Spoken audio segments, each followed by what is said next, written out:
really low? I don't know. It's up. I turned it up.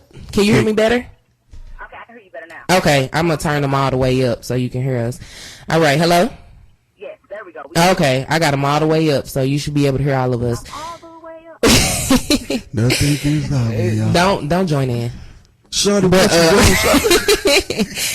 but yeah, sis. So I was just saying that we were trying to. We was just getting on the topic of the police shootings that have happened this week and all that stuff that's been going on and that has been on video on social media and has been shared, and we've been looking at it, and it's really traumatizing to us.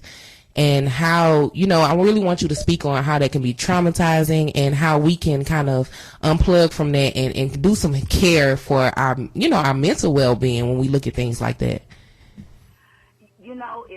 It's sad because it's gotten to the point, and I just heard, the young man in the studio state that it's to the point that we don't even know who it is anymore. Right. It's just like, okay, which person are you talking about? Because now it's starting to be multiple within 1 week. Mm-hmm. And so, when you're looking at it that way, it's not even a fact of being able to learn how to cope with it, because we can't cope with that. The only way that we can cope is if we become desensitized to it and we just don't trip off of it anymore. So it's like, one of the things that we can do is, shut ourselves off from it. I know I've had to take a hiatus from social media sometimes. Right. I can't keep watching it.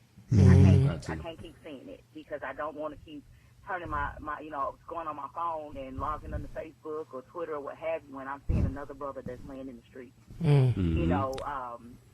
So just a constant seeing it. Being able to start, meditating and, praying, whichever one you choose, or if you choose to do both, and learning how to disconnect from what's happening around you and connect more to you and your spirit. That's something that you can do also. And, having these conversations like, we are allowed to have, and you guys creating a platform for us to have those conversations is also good, because we have to understand that we're not by ourselves in these situations. Right. I agree. So I was just talking about, the people that witnessed this, like, one of them, the guy that was killed in North Carolina, his wife was recording that. And, I just wanted to get your viewpoint because I was really, thinking about how traumatizing that is for you to be there, just like Philando, her, to be there to see your loved one get murdered. And how do we go about supporting them, or just how do they go about, what kind of words can you give them in this situation?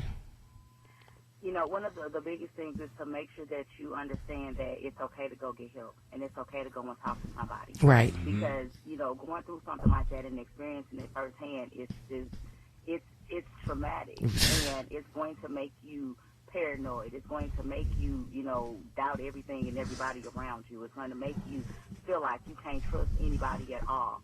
And it's going to make you always be on edge, because in all honesty, if the police can take my life, then I'm a target for anybody. Right. Because they're the ones that are supposed to be there to protect and serve. I remember watching a video where I think it's Kenneth, where his wife was watching him, be killed, and she kept saying that he had a TMI, he had a traumatic brain injury. Right. And so, in that situation, this man has a traumatic brain injury, which means that his brain doesn't process the way that a normal person's brain would process. It means that he is, cognitively, he is not able to respond and understand and comprehend certain things. So, for her yelling out that he had an injury, her yelling out that he couldn't really process maybe what was going on. Right. That's going to be something for her, because she may have some guilt in regard to that, because she was there. Right. And she couldn't stop it. So, making sure that you go and get the counseling, you go and get the support and things that you need, and you understand that it's okay for you to be angry. It's okay for you to, for you to be scared. It's okay for you to feel the way that you feel, because your feelings are valid. Right. And the things that are happening around us are validating the fact that you feel the way that you feel. But going to get help is okay. Not sitting in that anger and not sitting in those emotions and festering in them. We can't keep doing that, because we've been turning a blind eye or staying silent on the things that are damaging us for too long. True. I totally agree with that. That's why. Yeah. That's why you, like you said, it's important for us to have these platforms for us to talk about this, because we can't keep keeping these things bottled in and just keep going on about our day like this stuff isn't happening. Right. That's just ridiculous to me. So I wanted to get your thoughts on just this, the police officer, the one that shot Terrence Crutcher. Is his name Crutcher? Crutcher, yeah. Yeah, the one that, I've read the tweets. Yeah, about her background. Betty, not right. My goodness. You know, with the tweets that came, like, most of us wouldn't even be able to get hired At McDonald's, like. with that background, but she was able to become a police officer. You know, I think that, you know, I have been talking with some of the police officers in the St. Louis Metropolitan Police Department. And, you know, my conversation has started with, you know, police officers are the only people that get to wake up broken and put on a mask that says they're okay. And then they get to wear that mask all day in the form of a uniform, and that mask says that there's nothing wrong with me psychologically or emotionally, and I'm able to make decisions on whether you have the right to live or die. Nobody else has those abilities. For real. And that's a problem. Definitely a problem. You know, it's not fair that because they wear a badge and their actions are protected by the court system, that they are able to make whatever decisions that they want to make, and then we have to prove if they are guilty. Yep. But when something happens with a citizen, basically you have to prove if they're innocent. Right. Yeah. That's so true. That is so true. Yeah, you know, and I think that it's not fair that whenever, you know, a person is killed, you get that whole, you find out how many times they suspended in middle school. Exactly. Yeah. Exactly. It's ridiculous. They stole a candy bar in the 5th grade. Right. Police officers' information, but baby, if your record is dirty, then you can't continue to appear to the public as if you're clean. Exactly. I don't know, like with her record, when you think about, you know, police, qualifications, what are the qualifications when you look at her record and the things that she's done? Domestic violence, drug use. You know, let me pull it up because I had it right here. Just so in case people are not privy to it. Yeah, and I shared it on our Get Connected with AJ page as well, because these things that should be known. So she has a history of marijuana use, domestic violence, and harassment charges. Oh wow! Right. This the lady, Betty Shelby. Betty Shelby. This is the one that shot Terrence Crutcher cold-blooded in the street while his hands were up. She admitted to possessing and using marijuana. She, in 1993, her and her boyfriend were charged with domestic-related incidents after damaging each other's vehicles like thugs do. So somebody was just tweeting all her, you know, information. She has had a restraining order filed against her. What else? She has been, during her career as a cop, she has been accused of excessive force. Both incidents were mysteriously dropped. Right. And so now, you know, after shooting him, she's on paid leave. That's crazy. So did y'all know she got? They did charge her. Right. So now, and she was in there for like 20 minutes. Yeah, she bailed out. Right. $50,000. I'm gonna read a few more of these comments. Like this little thing starting to kind of jump a little bit. Right. Yeah. If anybody, they got questions, go ahead and put them out there. So one guy, my man Michael, he saying, "What up, Mike? What up, Mike?" So he say, I believe that all these shootings are planned. It's like these are getting initiated. He says it's like these are getting initiated into the KKK. Police initiated into the KKK. They killed somebody and get funded. But that's how it's been going. You know, you kill somebody and you start a GoFundMe and that people are really donating to these people and giving them money. Right. But they don't even have to because the police department do it anyway. Right, because they giving them paid leave. Yeah. So you getting paid to murder my brothers and sisters. Crazy. You get to sit at home and chill and eat popcorn and watch the news. Watch yourself kill us on TV. Wow. So Candace, crazy. I've had quite a few people post that they feel like these videos are kind of put out there to entice trauma amongst us. What do you think about that? You know, I think that everything that media puts out is there's some kind of plan. Right, some kind of I do agenda. believe that, you know, but I think that, yeah, it does cause trauma in regards to us seeing it, but at the same time, it's also bringing light to the actions that are occurring. You know, for example, when Terrence was killed, if the helicopter above would not have been capturing it live when they thought that he had gotten tased but he had gotten shot, we would not have known about that. Right. All right, that's real. You know, we wouldn't have seen it in the manner that it was seen. It would have been put up in a different way.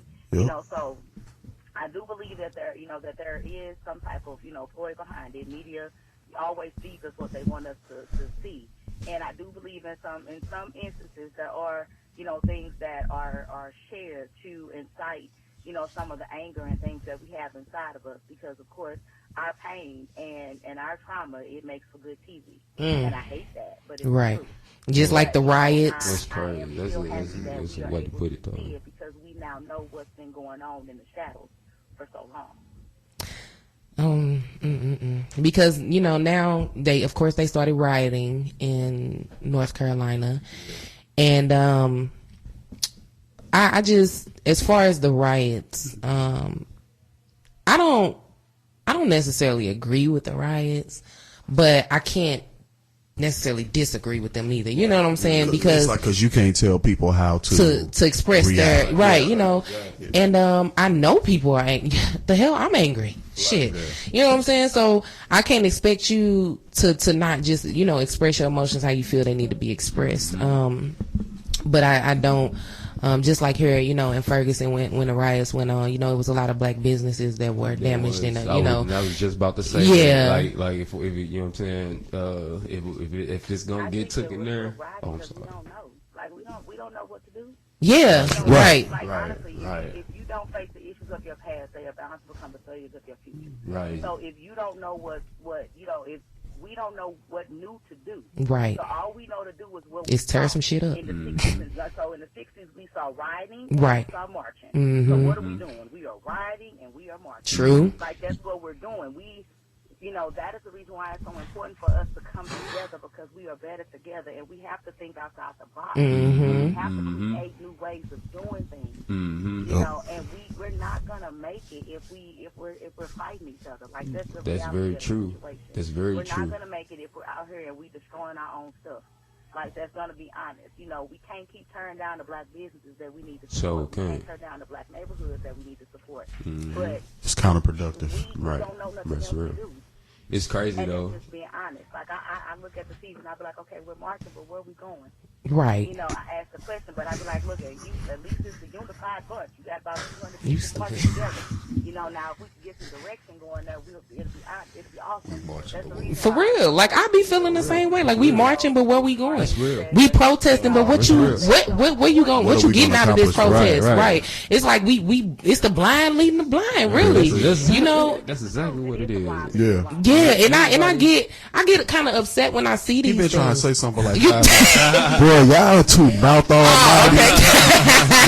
Sorry, we get a little, in it when we start. It's but go ahead. But no, what I was gonna say is, it's crazy because like everybody out, like, you know, and I'm gonna keep it funky, keep it 100. Like everybody out there, like marching everything, everybody not on one accord.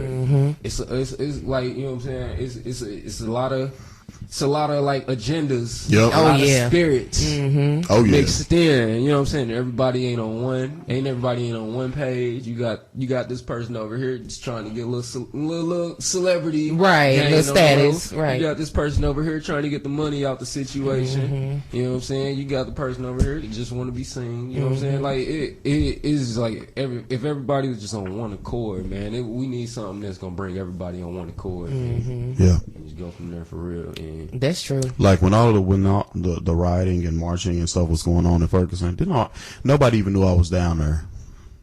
I didn't go live on Facebook. Right. I didn't, because that's not, make no record. That's not what I was doing it right. for. You know what I'm saying? So even though my mom and my fiance and, I had friends was like, you shouldn't go down there.